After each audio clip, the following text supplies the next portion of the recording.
Seek ye first the kingdom of God and his righteousness, and all of those things shall be added unto you.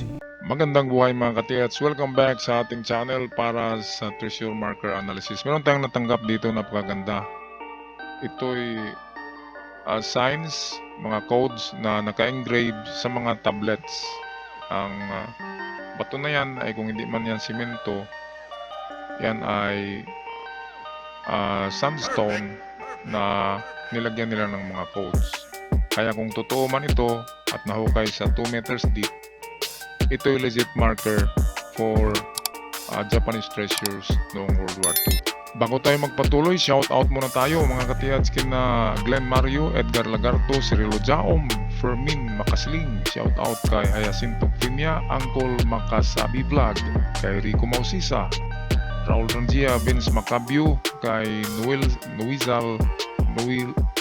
Albren, kay Robert Cabunilas, Roel Tulusa, Rocky Upong, kay Arnel Lapor, kay Plantabs Intensity, and lastly kay user KS9066436, kay Seth Sarmiento, John Tok, Danny Flores, and ang Angelito Capistrano. At sa mga hindi nabagit na mga pangalan, shout out sa lahat. Tayo na ngayon magpatuloy sa ating analysis.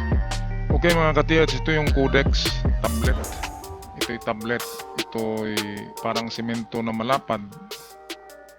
Siguro merong sukat yan na 2 feet by 1 feet by 1 foot. Okay, itong narito ay merong baybayin na nahalo. Meron ding Roman at saka bagong pagsulat ng Hapon, tinatawag na hiragana. Okay, itong dito, ito'y hiragana. Ito ay hiragana na kung bigkasin yan ay parang letter K. Itong dito ay parang baybayin pero meron din ito na symbol sa hiragana. At yan ay sounds na who or he.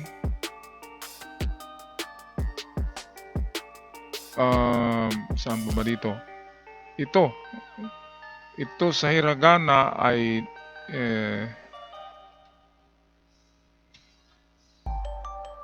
yan ay sounds ng ki. So merong dalawang ki, isang sounds na who,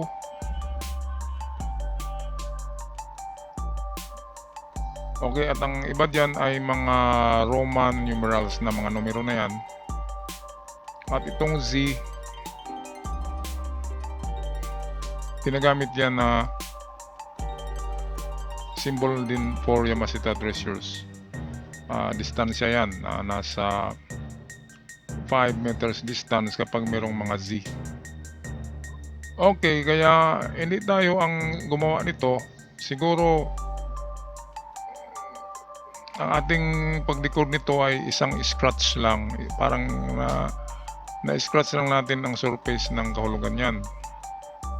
Parang ano lang, merong kalmot dyan ng ng pusa. At hindi talaga na natin ma-crack ang code niyan. Kasi hindi tayo ang gumawa. Pero atin gawin ang lahat na meron tayong matagpuan sa ganitong marker kasi ito'y gawa talaga ng Hapon. Or kung hindi man ng Hapon ay ng mga sinaunang Pilipino kasi merong mga baybayin dyan or alibata na simbol katulad nito at itong dito. Okay, pero sa hiragana ay meron din ganyan. Kaya sa tingin ko 90% ito'y treasure ng Hapon. Okay, at Hapon ang gumawa niyan. Kaya napakalegit nito. Ngayon itong mabasa lang natin dito na mga word ito, kung ating pagtagpiin ito ay lalabas na kung ganyan yan. So key yan, K. Ito rin ay Kung hindi K ay Ku. Basta sound siya ng letter K pa rin ng sounds niya. At itong isa, sa hiragana ito, yan ay ha or hu. Okay, kaya kung ang word na yan ay, kung yan ay kukuhu, kung kukuhu yan, ganyan, so yan ay treasure kapag kukuhu ang pagbasa niyan. Pero hindi naman tayo expert diyan. Itong ating paglikod niyan ay ano pa rin, parang we are just scratching the surface. Hindi talaga natin makuha ang tunay na kahulugan niyan. Pero yung ibabaw niya ay alam natin, yung surface lang. So kung kukuho yan, treasure talaga ito, mga ka-TH. Ngayon, basahin na natin ang kanyang gustong ipaabot na mensahe sa makakuha nito. Okay, so atin na isa-isahin ito. So dito ay ito A at 3, nagsabi siya na entrance open. So entrance yan, open tunnel. So hindi mahirap na pasukin na entrance. So hanapin nyo dyan ang entrance na kasi ang tao open tunnel yan or open cave. So merong entrance open tunnel na may laman na ayan, yung KK, treasure yan. And then ito ang maganda kasi ito ay distance, klarong klaro yan. 10 plus 10 plus 1. Okay, so yan ay 21. At klaro na nilagyan ng D. So that is distance. Going west. So punta kayo sa west mga ka-TH ng 21. Ano ba ang unit ng hapon noon na ginamit sa pagano? Pwedeng yards, pwedeng meters, pwedeng hakbang. Okay, so yung tatlo lang. Yards, meters, or hakbang. So 21 kahakbang, lagyan na natin ng meters. 21 meters papuntang west, yan ang D. So 21 meters going to west or D, west yan. Kaya puntahan natin kung ano man meron doon sa 21 meters papuntang west. Ngayon itong dito, ito'y taon yan, klaro yan. Ito'y buwan, yan ay 9. So kung 9 yan, das ano ba ang 9? January, February, March, April, May, June, July, August, September. So September yata ito ibinaon. Okay? Ayan, September 11. Itong dito ay something like 7997 or 107.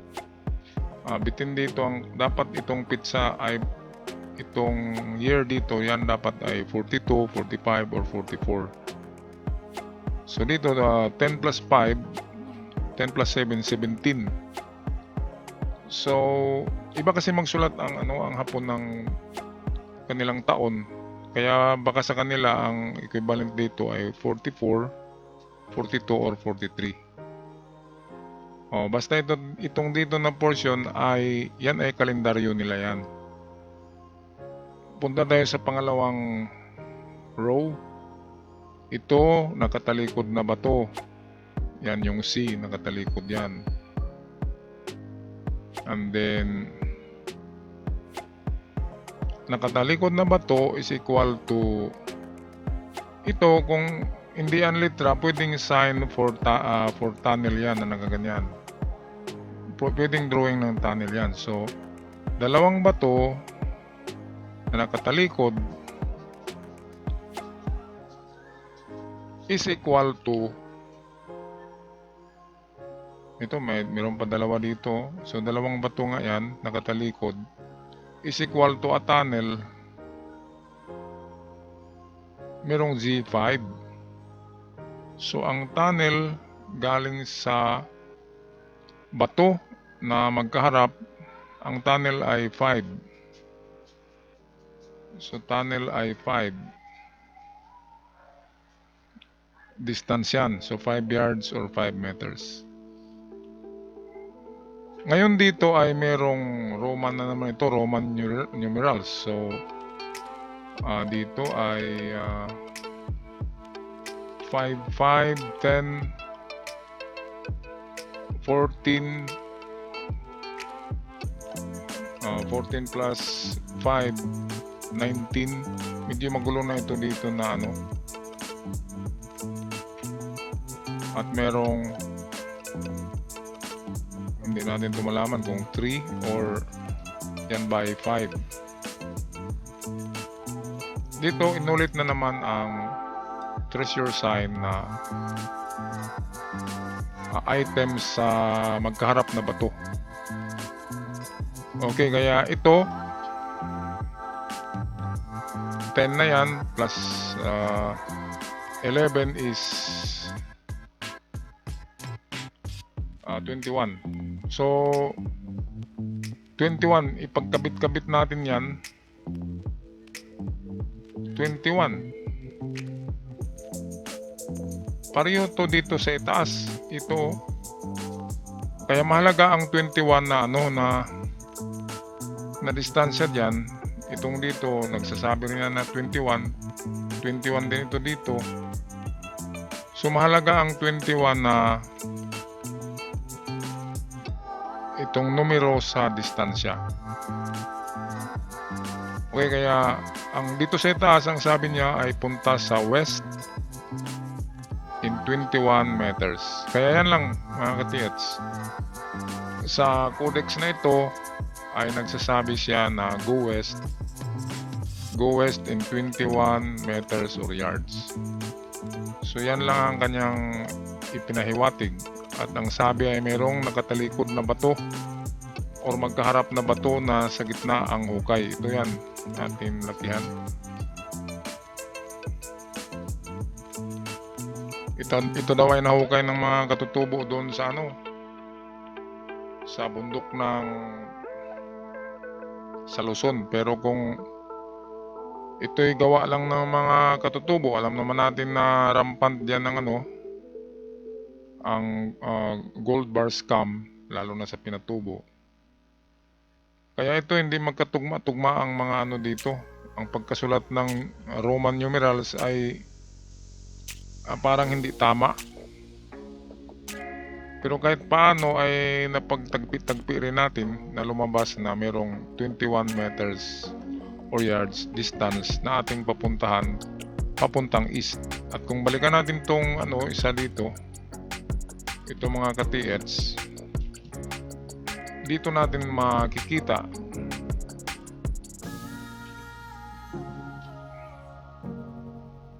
okay, itong parang dolphin na ito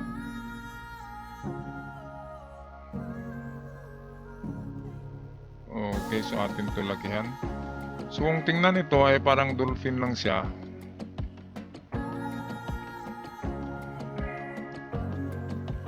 Atin enlarge, parang dolphin ito o ayan. Pero kung atin ito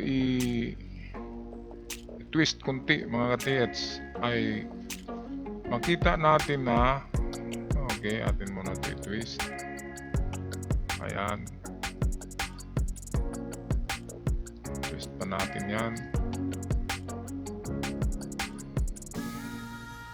Ayan, so dito ayan, ano bang napansin nyo mga ka-TH dyan? Lakihan nga natin yan. Meron akong napansin dito, ito ay isang bundok.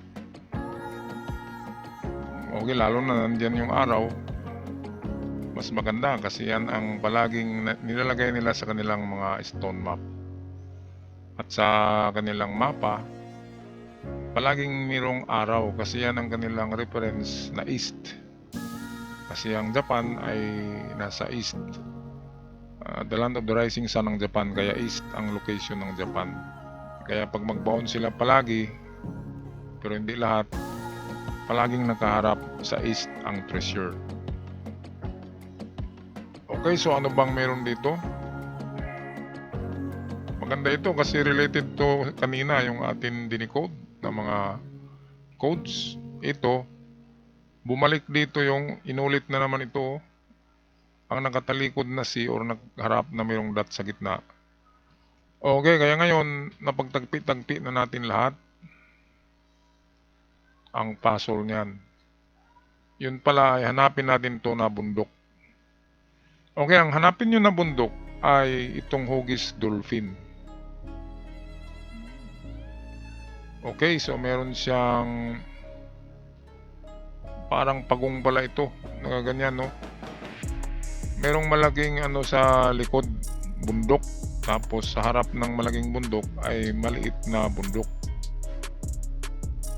Kaya ito ang hanapin yung mga katiyats, itong parang dolphin ang ulo. Yan na bundok. And then kung dito kayo nakatayo, dito kayo na portion nakatayo, yan, ikaw ito. So nakatingin ka sa east. So ibig sabihin, kung east yan, ay ang kabila niyan, kung east yan ay pwedeng west ay narito. So east, west, binaligtad ito. So ito yung west, ito yung east. So ang north nito ay baliktad rin. Ang norte ay nasa dito at south doon sa itaas.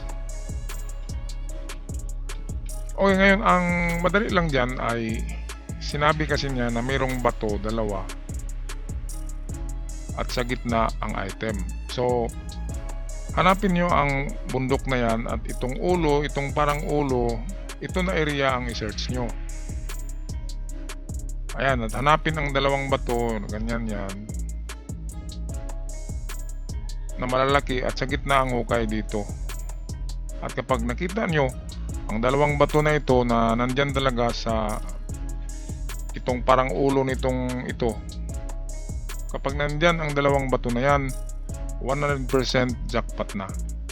Itong X, ito yung ibinaon nila dyan, ito.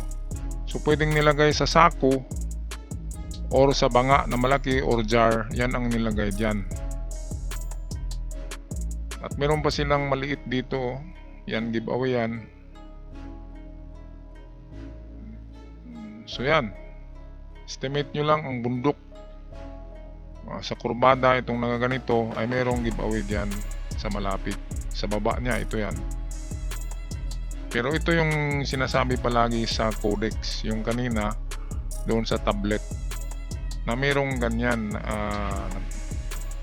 nagharap na C na nagaganyan, yan, at may dot sa gitna, yan ang treasure. At ito ang nilagay na treasure dyan, banga. Hindi natin alam kung anong laman, pero siguradong kayamanan yan. Okay, so ang tanging sikreto mga ka-TH ay hanapin nyo itong bundok. Ito'y lupa, and then ito'y sa baba ng malaking bundok yata itong nasa likod. At itong iba dito ay baka crack na lang siguro ito. Ito yung visible niya. Kaya itong parting ulo, dito kayo banda maghanap. At kapag nakita nyo ang dalawang bato na malaki na magkaharap, sa gitna ng dalawang bato ang hukay. Yan lang ang hanapin ng dalawang bato na malaki na magkaharap. Malaki kasing laki ng tricycle, hindi yung kasing laki lang ng baboy, maliit yun. Dapat malaki talaga siya, parang sing laki ng kutsi ang dalawang bato. Okay, kapag merong ganyan, jackpot na yan mga ka-TH. Okay, so ako'y magpaalam na. Maraming salamat sa inyong pagsubaybay at hanggang sa muli, ingat kayong lahat mga ka-TH.